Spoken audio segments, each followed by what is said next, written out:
It's March 27, 2009, and we are here today in front of Jerome L. Green Hall for the 6th Annual African Economic Forum. The African Business Club at the Columbia Business School, the African Law Students Association at the Columbia Law School, and everyone else who's been connected with organizing this important conference.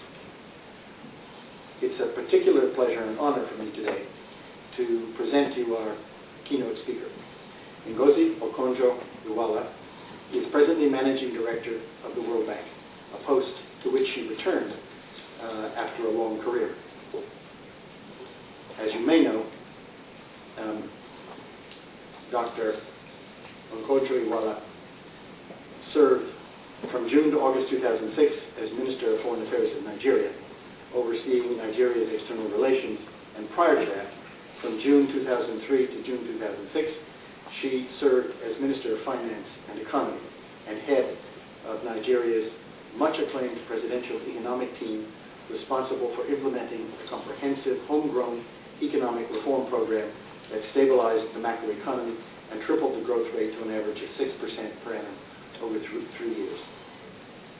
In October 2005, in that position, she led the Nigerian team that negotiated the cancellation of $18 billion, or 60% of Nigeria's external debt with the Paris Club.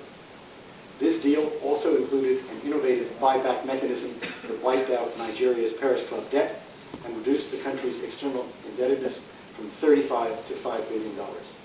She also oversaw Nigeria's first ever sovereign credit rating of BB, a rating that grouped Nigeria with other emerging market countries such as Vietnam, Venezuela, and the Philippines.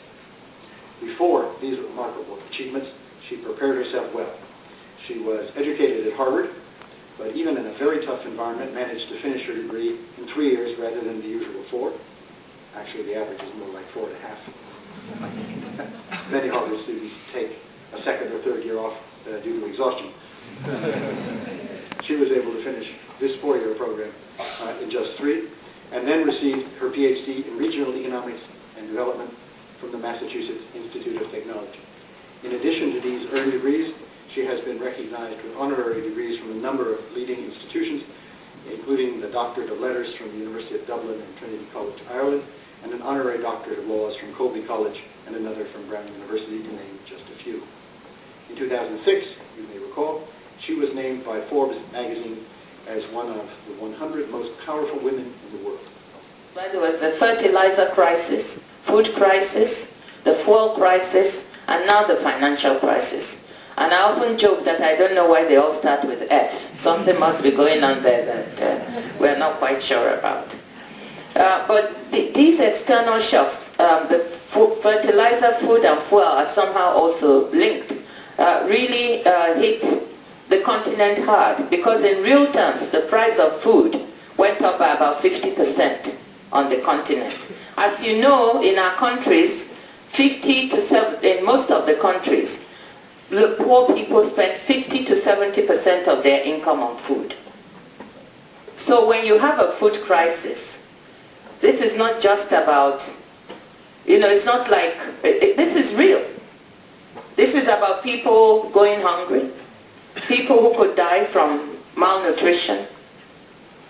So this was a very severe crisis that the countries tried to deal with. And so they tried to adjust. What we saw from the side from the World Bank and the international institutions were countries doing appropriate things policy-wise. Many countries decided to remove tariffs and taxes on food imports for those who are food importers in order to make food cheaper for their populations. Many diverted budgetary resources to enable more purchase of fertilizer and so on, in order to increase, and seeds, improved seeds, in order to enable production, increased production. The first was, there's no question, is the fact that the countries undertook a number of very important, sometimes painful, macroeconomic reforms to stabilize their economies, bring down the rate of inflation, tackle their fiscal deficits, implement appropriate monetary policies and so on.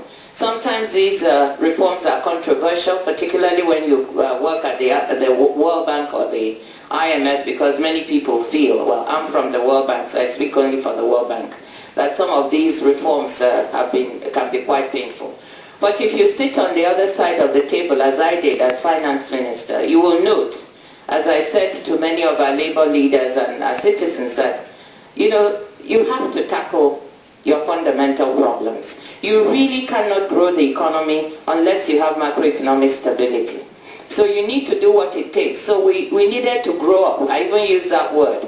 And not think in terms of looking for who we're going to say is making us do what we need to do, but instead to stand back, as we did with the Nigeria program during those 3 years I was finance minister, and say, what are the fundamental challenges we face? Craft our own reform program, which when we did it was tougher than any program the fund or the bank had been trying to get us to do, because we recognized that at the end of the day these things had to be done and implemented.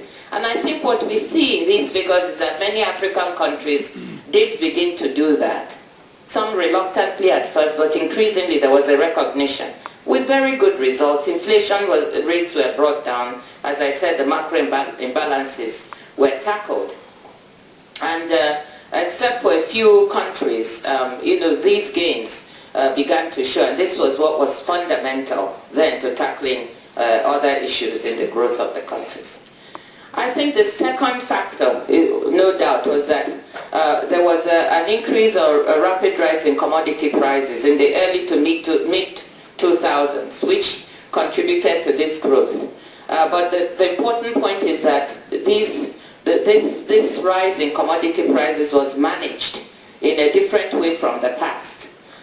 Those countries that were lucky to be able to export these commodities and benefit from sometimes the windfall gains, save them in a manner that enabled them to be used increasingly towards the real development, the development of the real sectors. Hi, I'm Corinna Bordovik. I'm a second year at the School for International and Public Affairs here at Columbia.